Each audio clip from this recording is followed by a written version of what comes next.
8월 17일 화요일 아침입니다. 오늘도 하나님께서 우리의 걸음을 선하게 인도하실 줄 믿습니다. 요한계시록 22장, 오늘 요한계시록 마지막 장입니다. 함께 읽겠습니다.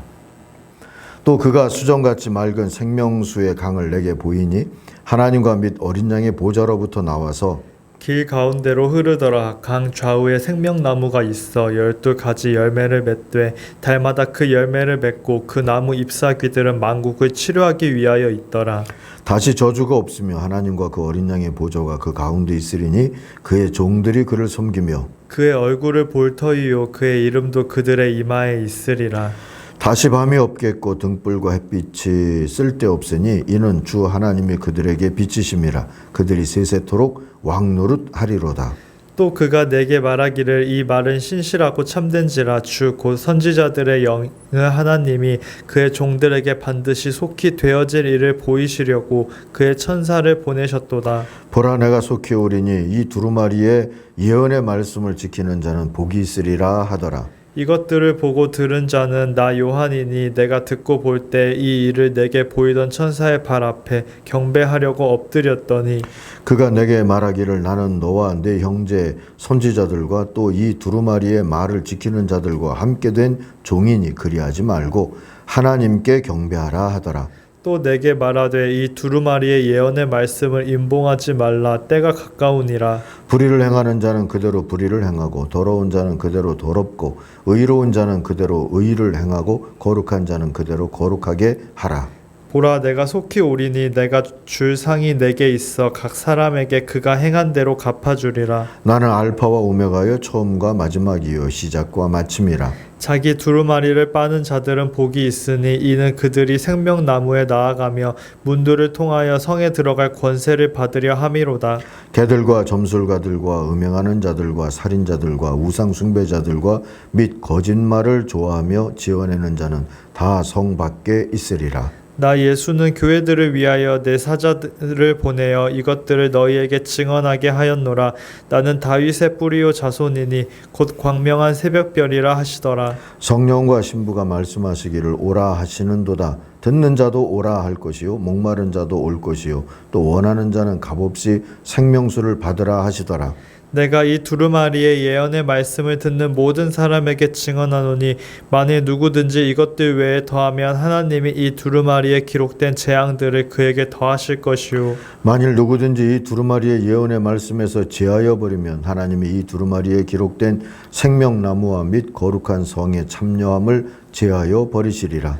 이것들을 증언하신 이가 이르시되 내가 진실로 속히 오리라 하시거늘 아멘. 주 예수여 오시옵소서. 주 예수의 은혜가 모든 자들에게 있을지어다. 아멘. 아멘. 어서 오시옵소서. 오늘 묵상의 제목입니다. 13절 14절을 한번 다시 읽겠습니다. 나는 알파와 오메가 처음과 마지막이며 시작과 끝이다. 생명나무에 이르는 권리를 차지하고 성문으로 해서 성에 들어가려고 자기 겉옷을 깨끗이 빠는 사람은 복이 있다. 어제에 이어서 오늘 주신 말씀도 계속 믿음과 인내를 우리에게 강조하고 있는 그러한 말씀을 우리가 붙잡고 있습니다. 22장은 새하늘과 새 땅의 비전이 수정같이 맑은 생수의 강이 흐르고 생명나무가 자라며 달마다 실과를 맺는 나무들이 가득하고 저주를 제거하시는 하나님의 임재가 있고 쉬지 않고 하나님을 섬기는 주의 종들에 대한 희망이 있는 곧 새 도시의 비전으로 시작하고 있습니다. 에스겔이 보았던 새 예루살렘의 그 환상과 비전과 통하는 부분들이 많죠. 새 도시는 하나님의 다스림으로 완전한 밝음과 완전한 기쁨이 넘치는 낙원이 될 것이라 약속되어 있습니다. 말씀을 읽어볼까요? 1절부터 5절. 언제 읽어도 좋은 것 같아요. 천사는 또 수정과 같이 빛나는 생명수의 강을 내게 보여주었습니다. 그 강은 하나님의 보좌와 어린 양의 보좌로부터 흘러나와서 도시의 넓은 거리 한가운데를 흘렀습니다. 강 양쪽에는 12종류의 열매를 맺는 생명나무가 있어서 달마다 열매를 내고 그 나뭇잎은 민족들을 치료하는 데 쓰입니다. 다시 저주를 받을 일이라고는 아무것도 그 도성에 없을 것입니다. 하나님과 어린 양의 보좌가 도성 안에 있고 그의 종들이 그를 예배하며 하나님의 얼굴을 뵐 것입니다. 그들의 이마에는 그의 이름이 적혀 있고 다시는 밤이 없고 등불이나 햇빛이 필요 없습니다. 그것은 주 하나님께서 그들을 비추시기 때문입니다. 그들은 영원 무궁하도록 다스릴 것입니다. 에스겔이 보았던 대로, 예언자들이 바라보았던 대로, 또 주님이 우리를 부르신 대로 새 예루살렘의 비전이 이루어졌다는 선포인 겁니다. 이 비전을 이루시겠다고 보증해 주시는 주님의 선포가 있습니다. 참 좋습니다. 그렇다. 내가 곧 가겠다. 3번이나 이걸 말씀하셨어요. 7절, 12절, 20절입니다. 7절 보면 보아라 내가 곧 오겠다 하신 주님의 말씀을 기억하여라 그랬고요. 12절 보면 보아라 내가 곧 가겠다. 나는 각 사람에게 그 행위대로 갚아주려고 상을 가지고 간다 하셨고요. 20절 보니까 이 모든 계시를 증언하시는 분이 이렇게 말씀하셨습니다. 그렇다. 내가 곧 가겠다. 주님은 계속 가겠다 하는 말씀들을 하셨다고 증언되어 있고요. 이에 따라서 성령의 화답이 오십시오 하고 나옵니다. 그리고 신부된 교회의 화답도 있습니다. 이 말을 듣는 사람들이 외친다. 오십시오 라고 하는 이 말을 듣는 사람들이 외치죠. 이건 교회의 외침일 터이고요. 또 선교의 외침이며 찬양의 외침이 될 겁니다. 17절에 그랬어요. 목마른 사람은 오십시오. 생명의 물을 원하는 사람은 거저 마십시오. 이렇게 외친다는 거예요. 선교의 선포, 찬양의 선포 되지 않겠습니까? 주님을 간절히 기다리는 성도를 대신해서 예언자인 요한도 외칩니다. 그게 20절 끝에 나오는 거죠. 아멘 오십시오. 주 예수님. 이게 마라난타 이렇게 시작하죠. 오직 예수 다시 오실 그리스도와 그의 나라 외에 우리가 다시 오실 승리자 또 구주를 바랄 수 있다는 것 이거 외에 바랄 것은 더 없고요. 또 이것을 바라며 살 수 있다는 게 얼마나 감사한 일인지 모릅니다. 그러므로 모든 약함 가운데 살고 있을지라도 우리는 아멘, 이 진심이라는 뜻이잖아요. 진실로 아멘으로 외쳐야 합니다. 오십시오 주 예수님 마라난타 하고 말이죠. 이 마라난타의 희망과 믿음과 사랑으로 사는 사람들은 복이 있다 했어요. 14절입니다. 생명나무에 이르는 권리를 차지하려고 그리고 성문으로 해서 도성에 들어가려고 자기 겉옷을 깨끗이 빠는 사람은 복이 있다.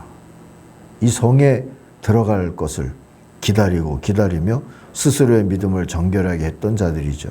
반면에 15절을 보니까 개들과 마술쟁이들과 음행하는 자들과 살인자들과 우상숭배자들과 거짓을 사랑하고 행하는 자는 다 바깥에 남아있게 될 거다 했습니다.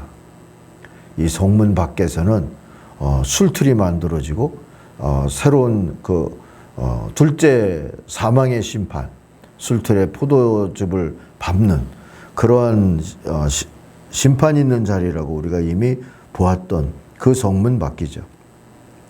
그러므로 교회 오늘은 요한과 같아야 합니다. 18절입니다. 나는 이 책에 기록한 예언의 말씀을 듣는 모든 사람에게 증언합니다. 우리도 이렇게 증언해야 돼요. 누구든지 여기에 무엇을 덧붙이면 하나님께서 그에게 이 책에 기록된 재앙들을 덧붙이실 것이요. 19절입니다. 또 누구든지 이 예언의 책에 기록한 말씀에서 무엇을 없애버리면 하나님께서 이 책에 기록한 생명나무와 그 거룩한 도성에서 그가 누릴 몫을 없애버리실 것입니다. 말씀대로 증언하고 말씀대로 살자고 권하는 예언자적인 사명 감당해야죠. 그래서 이걸 달리 표현하면 교회 시대를 사는 성도는 예언자적인 삶을 인내로 감당하는 겁니다. 우린 천국을 바라면서 사는 사람들이죠. 이 땅을 떠나서만 가는 천국이 아니라 이 땅의 새 도시처럼 새 하늘과 새 땅으로 임할 은혜의 천국을 바라는 겁니다. 그것을 기다리는 희망과 기다림의 증인으로 사는 겁니다. 만국을 소성하게 할 하나님의 목적과 기다림과 부르심에 그러면서 여러 가지 방법으로 참여하는 겁니다. 그걸 선교라고 우리가 부를 수 있는 것이지요. 선교학에서는 40여 가지 선교의 방식이 있다. 한쪽에서는 그저 믿음으로 잠잠히 사는 것에서부터 또 한쪽에는 순교하는 것까지 40여 가지 방법이 있다라고 얘기를 하는데 40여 가지만 있겠습니까? 주어진 삶의 형편과 시대와 자리마다 하나님 앞에서 기다리는 증인으로 희망으로 사는 사람들의 그 선교적인 노력을 하나님이 무엇이든 기뻐하실 줄 믿습니다. 여기에 우리 세상의 소금 성도들의 평화를 이루기 위해서 애쓰는 삶도 한몫해야 하리라 하고 깨닫고요. 또 그렇게 살기를 소망합니다. 마라난타의 열정으로, 마라난타의 믿음으로, 마라난타의 선교로 우리들의 삶을 감당하면서 주님 오실 날을 기다리는 하나님의 백성들이 되기를 주의 이름으로 축원합니다. 기도하겠습니다. 하나님 아버지, 아침마다 인내하라고 하시며 곧 가겠다 말씀하시는 주님의 말씀을 들으며 살게 해주신 거 감사합니다. 주여 여기 오시옵소서, 이 땅에 오시옵소서. 그래서 우리를 구원해 주시고 모든 눈에서 눈물을 씻어 주시고 모든 기다림과 인내와 희망을 하나님 이루어 주시고 이 분단의 역사 속에도 주님 오셔서 우리들로서는 이룰 수 없는 것 같은 그런 새로운 평화의 역사를 시작할 수 있게 축복하여 주옵소서. 인도해 주시는 하나님께 모든 걸 맡기고 예수님의 이름으로 기도하옵나이다. 아멘. 하늘에 계신 우리 아버지, 아버지의 이름을 거룩하게 하시며 아버지의 나라가 오게 하시며 아버지의 뜻이 하늘에서와 같이 땅에서도 이루어지게 하소서. 오늘 우리에게 일용할 양식을 주시고 우리가 우리에게 잘못한 사람을 용서하여 준 것 같이 우리 죄를 용서하여 주시고 우리를 시험에 빠지지 않게 하시고 악에서 구하소서. 나라와 권능과 영광이 영원히 아버지의 것입니다. 아멘. 같이 기도하겠습니다.